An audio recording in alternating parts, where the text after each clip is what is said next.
Yadrusu Abu Mujahidin nahwa.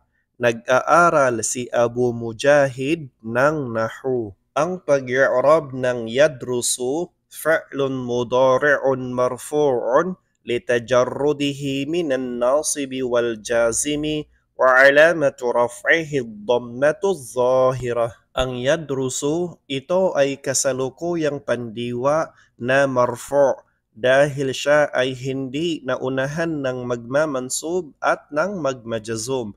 At ang alamah, palatandaan ng kanyang pagiging marfu' ay ang klarong dhammah.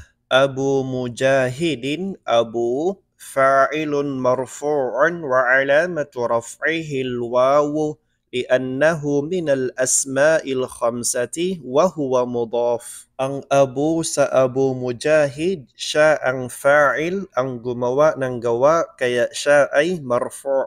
At ang alamah, palatandaan ng kanyang pagiging marfu' ay ang waw dahil siya ay kabilang sa al-asma'ul khamsah at siya ay mudaf. Mujahidin, mudafun ilayhi majrurun wa alamatu jarrihi al-kasratu adh-dhahirah. Ang mujahidin, siya ay mudafun ilayh, kaya siya ay majrur.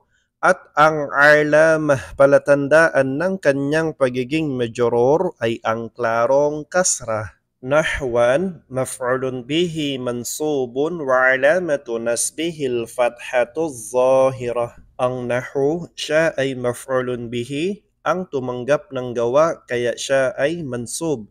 At ang alamah, palatandaan ng kanyang pagiging mansub ay ang klarong fathah.